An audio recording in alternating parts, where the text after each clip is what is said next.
Algo que nuestro hermano Gamaliel decía en cuanto a la asistencia que a veces tenemos y no tenemos a la casa del Señor. Bueno, hay que entender que a veces somos difícilmente verlo de esta manera y tal vez es un poco rudo el pensamiento, pero creo que somos a veces convenenciados. Lo que nos conviene, eso hacemos. Si nos conviene venir a la iglesia, venimos temprano, y si no nos conviene, no venimos. Si nos llueve y no es parte del asunto de nosotros, así como que no nos llama mucho la atención, pues a veces hasta nos quedamos en casa y nos justificamos. Cuando él hacía esa observación, que muy propia, muy oportuna, me puse a pensar que hoy el Señor nos pone en el corazón a hablar sobre las excelencias de la sabiduría. Y rápidamente mi mente se fue primero a los niños. He llegado a la conclusión que los cumpleaños en los niños son muy divertidos para ellos, no por el payaso, no, que el cumpleaños tampoco es bueno ni divertido por el pastel, no, es por la piñata, la emoción que es la piñata, quebrar piñata, y crecemos pensando en la piñata. ¿Qué recibimos? Dulces, el premio, ¿sí o no? Bueno, ahí sentado pensé en la piñata, pero también pensé, por ejemplo, en algunas condicionantes un poco más cercanas a nuestro tiempo. Los bancos del sistema. Los bancos del sistema le presentan a usted promociones como, por ejemplo, entre al sorteo de 1 millón de quetzales. Y todos quisiéramos ese 1 millón de quetzales. ¿A poco no? Ese 1 millón de quetzales es muy atractivo para nosotros. Pero resulta que la condicionante para alcanzar el 1 millón de quetzales es ahorrar. Y entonces, ahí la cosa se pone difícil. Regresemos a la piñata. Queremos los dulces, pero la acción es quebrar la piñata. De alguna manera, nuestra vida espiritual es igual, porque todos queremos siempre alcanzar las bendiciones de Dios. Y lo pensaba en torno a las excelencias de la sabiduría. Todos quisiéramos tener esa sabiduría, esa excelencia, esa preeminencia que viene del cielo para nosotros. De Jehová proviene la sabiduría y la inteligencia. Sí, Señor, yo quiero la sabiduría y la inteligencia. Pero, ¿cómo la alcanzamos? Hoy estamos en un martes de oración y para poder comprender todo el entorno de la sabiduría, es necesario tener claro que la sabiduría viene a ser como que la construcción de las normas, tanto morales como espirituales. La sabiduría nos forma, la sabiduría nos construye y la sabiduría nos hace llegar a alcanzar las excelencias de Dios. Pero para poder verlo de esa manera, pudiéramos considerar que alcanzar esa sabiduría de Dios es como alcanzar el premio de ser conocidos como hombres y mujeres conforme al corazón de Dios. Ese sería un premio, ¿sí o no? Pues por ahí vamos. Pero ¿saben? Para poder entender la sabiduría, tenemos que ir al origen de dónde está la concepción bíblica de la sabiduría. Entendemos que es Dios, pero hoy que estamos abordando el libro de Proverbios, inevitablemente tenemos que pensar en Salomón. Inevitablemente tenemos que pensar en qué construyó a Salomón, porque algún origen tuvo que haber habido. Y entonces me detenía a pensar un hombre conforme al corazón de Dios. Ese sería un final ideal en cuanto a tener sabiduría en nuestras vidas. Para ello, pensar en Salomón es necesario pensar en David. ¿Quién fue David? David, el más pequeño de 8 hermanos. David, un jovencito muy responsable, porque a pesar de que los otros hermanos estaban unos dedicados a la guerra en los ejércitos, a David se le confiaban los rebaños del papá, de Isaí. O sea que David era responsable. David tenía una profunda confianza en Dios. ¿Cuál fue la evidencia más grande de que David tenía una confianza plena en Dios? No solamente por cantar himnos, por alabarle a Dios, porque finalmente es posible que David haya tenido esos dotes de músico, haya traído ya el arte en las venas. Entonces no podría considerarse eso la evidencia de que David confiaba plenamente en Dios. Quiero pensar que la evidencia que David sí confiaba en Dios está en la narrativa de David y Goliat. ¿Por qué? Porque efectivamente David llega a donde estaba el campo de batalla, va a dejar una encomienda, se entera que Goliat tenía 40 días amenazando al pueblo de Israel. David se molesta profundamente, habla con Saúl y le dice que él quiere ir a defender. Saúl acepta y le dice que se ponga su armadura. David no aguanta la armadura, se la quita, pero él va convencido de que va a hacer el cambio, porque él cree en el Dios de Israel. David toma las piedras y se va al campo de batalla. Palabras más, palabras menos. Se dijeron lo que se pudieron decir, digo yo, pero me imagino a David cargando sus piedrecitas, viendo al gigante y encomendando su obra a Dios. En el nombre de Jehová de los ejércitos, ¡pam! Y ahí viene el filisteo al suelo. ¿Quién es ese incircunciso que habla del ejército de Dios? Toma la espada, ¡fuck!, y le quita la cabeza a Goliat. Definitivamente David creía que Dios le respaldaba, y solamente alguien que tenga la confianza profunda en Dios y firme en Dios se va a animar a enfrentar algo más fuerte sin mayor protección aparente y física. David estaba confiando en Dios, y este ejemplo creo que se apega mucho a este martes de oración, porque si usted se da cuenta, David oró, y lo que nosotros no hacemos es que queremos los dulces de la piñata sin quebrarla. Queremos el millón que promete el banco, pero sin ahorrar. Todo el pueblo de Israel estaba esperando que sucediera algo, y el ejército esperaba que sucediera algo, pero no accionaban. La fe de David era tan profunda que él sabía que orándole a Dios y actuando, las cosas iban a funcionar. ¿No le ha pasado a usted que a veces estamos enfermos y le oramos a Dios, pero no cumplimos el tratamiento al pie de la letra? Eso sería una oración sin acción. Le pedimos a Dios: Señor, sácame de la crisis económica en la que estoy, por favor, Padre.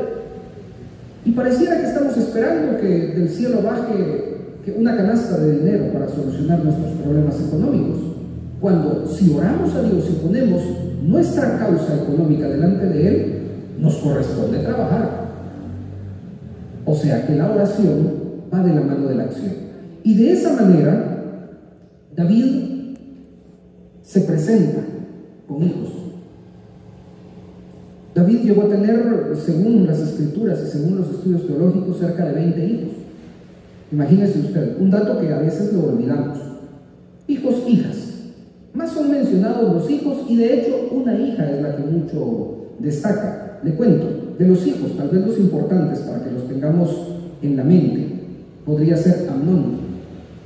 Amnón fue un hombre hijo de David, que de alguna manera cometió un error fuerte. Él abusó de su hermana Tamar, hija de David. Vea eso. O sea que a pesar de que David era un hombre consagrado a Dios, también tenía fallas. Sus hijos, no todos le salieron muy buenos. Absalón quería el reino, peleó con su padre para alcanzar el reino. Terminó muerto cuando se quedó trabado en un encino. Vea eso. Otro hijo, Abdías. David ya en la cama, moribundo, enfermo, y el hijo lo que hace, Abdías, es proclamarse rey. Le urgía el trono. De alguna manera los hijos tenían ese ímpetu, ese deseo, esa sed por tener lo que David tenía. ¿Y David quién era? David era un pequeño muchacho, un pequeño hombre, que la Biblia lo considera valiente, esforzado, buen músico, poeta. Mire, hay afirmaciones sobre David en la palabra muy oportunas, también de muchos errores. Y creo que la evidencia de haber visto a sus hijos fallar podría ser también la evidencia de parte de los pecados y los errores que humanamente David cometió. Nosotros como padres de familia estamos a la vera de poder fallar en cuanto a la educación de nuestros hijos. Pero hay algo interesante. La frase que le voy diciendo 3 veces: David fue un hombre conforme al corazón de Dios. O sea que David, en medio de todos sus conflictos, luchó por alcanzar esa posición. Tuvo dentro de sus hijos a Salomón, que es el que nos tiene hoy acá meditando en la palabra. Salomón fue un hijo de Betsabé. Quiero entender que Salomón era tal vez el niño más correcto de ellos, de todos sus hijos. Tal vez no era el niño travieso. ¿Cómo lo sé? Porque Proverbios lo dice: yo fui hijo de mi padre y amado de mi madre. Así lo dice Salomón en Proverbios. Quiero pensar que lo último que se le ocurrió a Salomón fue ser rey de Israel. Pero aquel pacto que de alguna manera Dios hizo con David se cumplió justamente en Salomón. Y quiero invitarlo a que usted me acompañe para que tengamos un poquito de contexto en relación al estudio, a la reflexión de esta noche, que me acompañe al segundo libro de Crónicas, en su capítulo 7, para que veamos un poco en torno de qué fue lo que Salomón hizo bien y por qué es que la sabiduría llegó a Salomón. ¿Ha llegado? Amén. Segundo libro de Crónicas, capítulo 7. Y estoy seguro que usted va a seguir algunos puntos, algunos detalles de la lectura, que hoy quiero resaltar para que podamos entender ese fundamento que hay y la relación que existe en nuestra vida espiritual en cuanto a la oración y en cuanto a la sabiduría y cómo vamos a alcanzar esas excelencias de la sabiduría. Vea, versículo 1. Cuando Salomón acabó de orar, descendió fuego de los cielos y consumió el holocausto y las víctimas, y la gloria de Jehová llenó la casa. Párele ahí. ¿Cuál fue la primera actitud que tuvo Salomón para alcanzar sabiduría? Orar. De hecho, la misma narrativa, unos versículos antes, habla de que Salomón llegó ante Dios y le dijo: soy joven y lo que te pido es sabiduría para gobernar.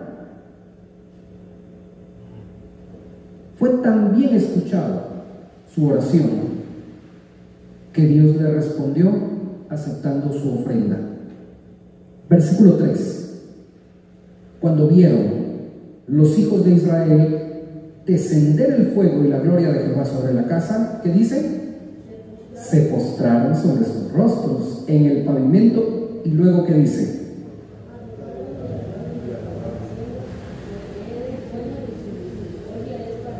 Exacto, adoraron y alabaron a Jehová diciendo: porque Él es bueno y su misericordia es para siempre. Yo me imagino al pueblo emocionado viendo cómo el fuego de Dios descendía.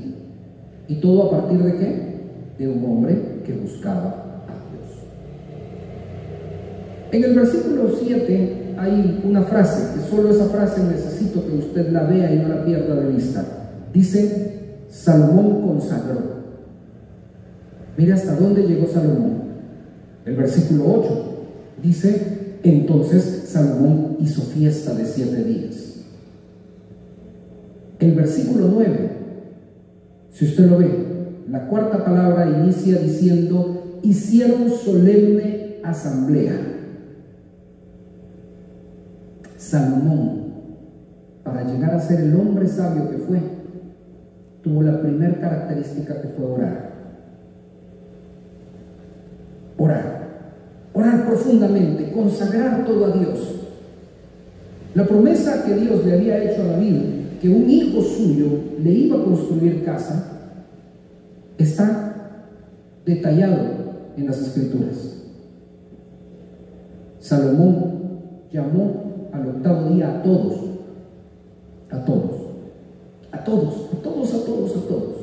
para que hicieran asamblea. Mire qué precioso. Cuando un padre de familia, cuando un jefe, cuando un líder realmente está lleno del Espíritu Santo, provoca el amor por la oración. Cuando un padre de familia dobla sus rodillas, arrastra a sus hijos y a su esposa a orar. Cuando un hombre, una mujer, se dedica a orar, consagra su casa. Cuando un hombre o una mujer dobla sus rodillas, empieza a caminar hacia la santidad. Y mire lo precioso de esto, porque solamente esos detalles son los que empiezan a abrir nuestro camino para que lleguemos a las excelencias de la sabiduría. Dios, agradecido con esa actitud y esa consagración que tuvo Salomón hacia él, en el versículo 12, véanlo conmigo. Y apareció Jehová a Salomón de noche y le dijo: yo he oído tu oración y he elegido para mí este lugar por casa de sacrificio. Dios aceptó el esfuerzo humano que estaba haciendo Salomón por consagrarse.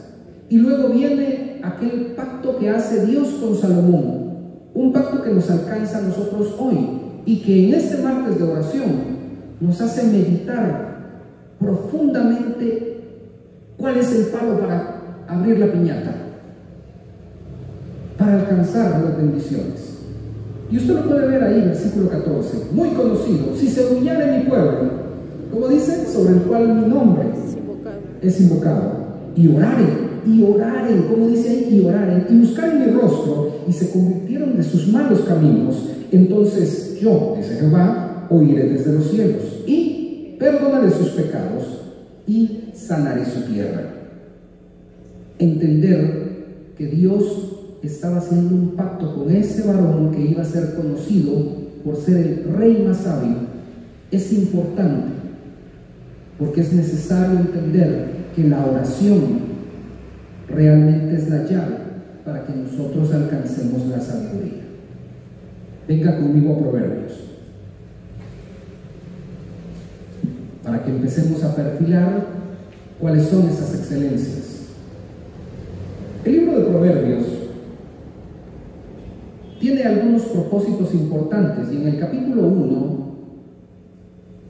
pudimos tener hace unos martes atrás la meditación, pero quiero detenerme en algunos puntos especiales para que podamos entender exactamente cuáles son esas excelencias y cómo se alcanzan.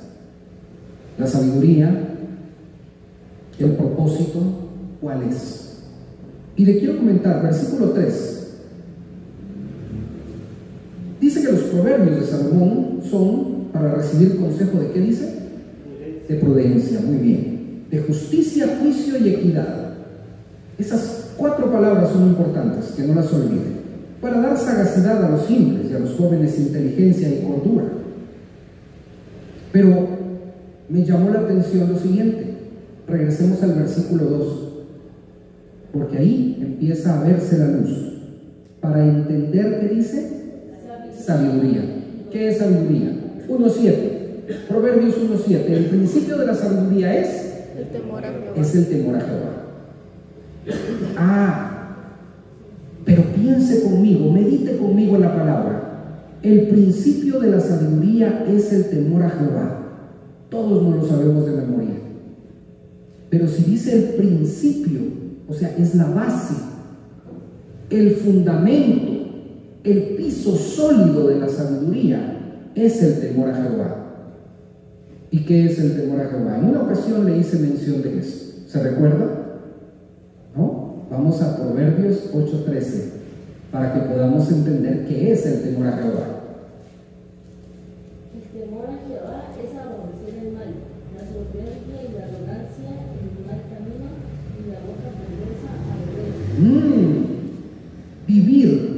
en el temor a Jehová es decir a lo malo, ya no lo quiero, vete de aquí. El principio de la sabiduría es el temor a Jehová.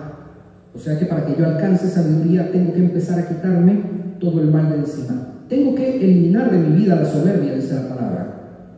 Quitar la arrogancia y el mal camino. Cierra ese versículo diciendo, y la boca perversa.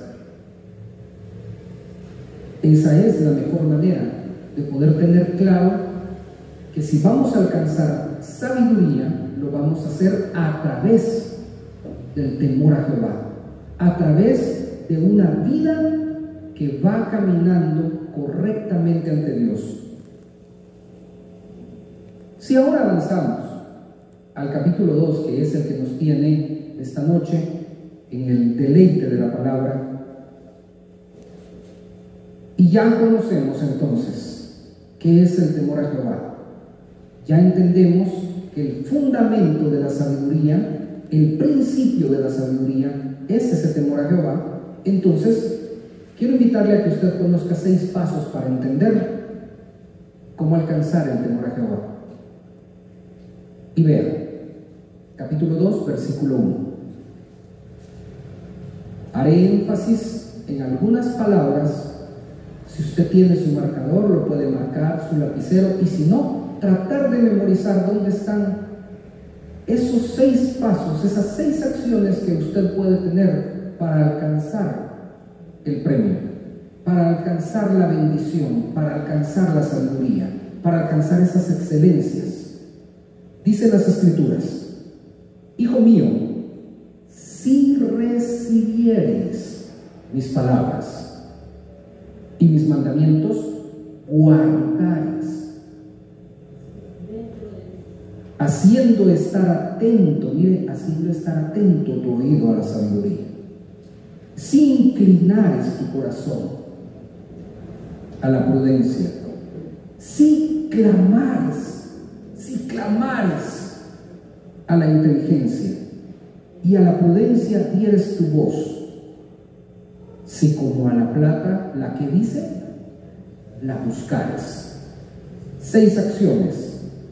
Si recibimos las palabras de Dios, si guardamos sus mandamientos, si tenemos un oído atento a escuchar el Espíritu Santo en nuestras vidas, si nos inclinamos, o sea, nos humillamos a la prudencia,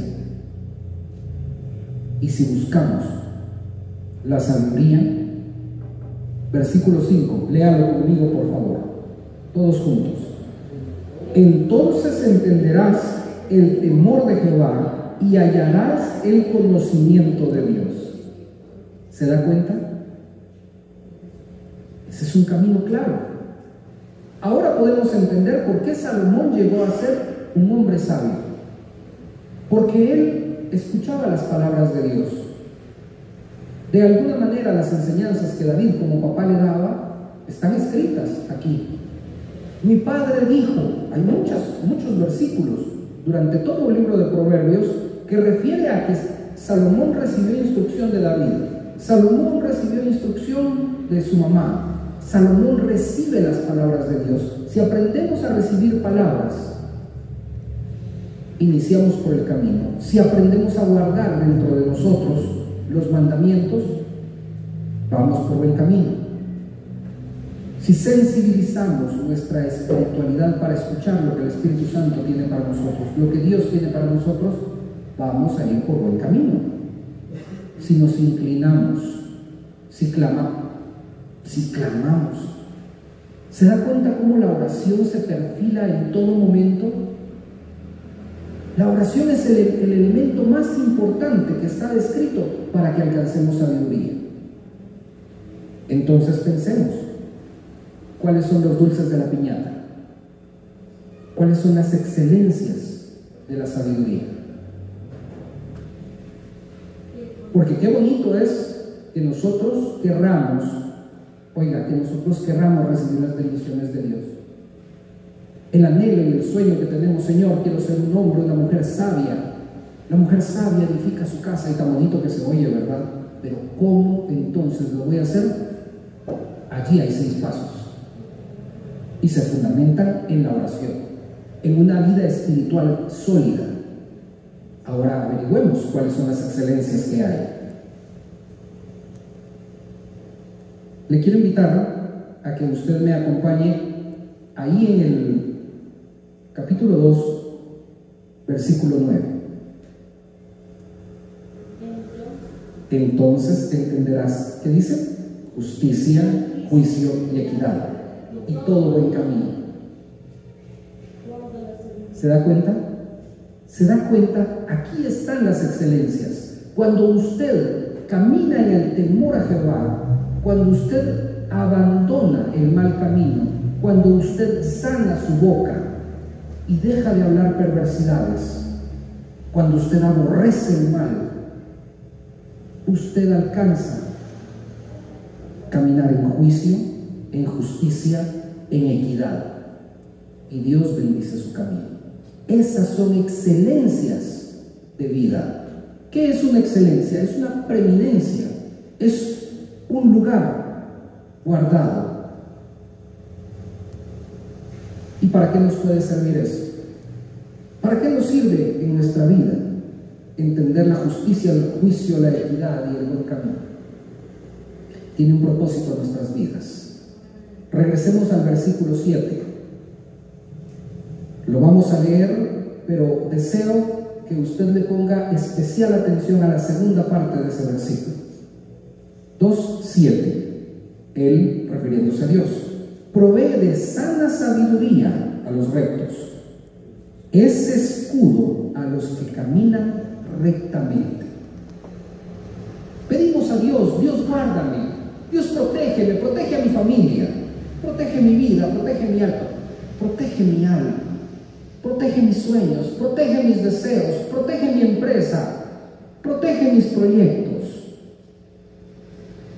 Pero si no aprendemos a caminar en el temor de Jehová, dejando toda nuestra humanidad tirada a los pies de Cristo, no vamos a alcanzar la bendición absoluta. Amados hermanos, hay una aplicación importante para poder alcanzar esas excelencias: ese juicio, esa justicia, esa equidad y ese buen camino. La aplicación sí es la promesa que le hizo Dios a Salomón: si se humillare mi pueblo, sobre el cual mi nombre es invocado, y orare,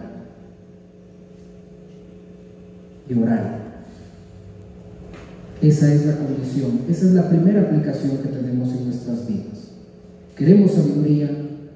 Humillémonos, entreguemos nuestros pecados. Esa es una promesa que ha sido eterna. Dios se lo promete a Salomón. ¿Pasa cuánto tiempo?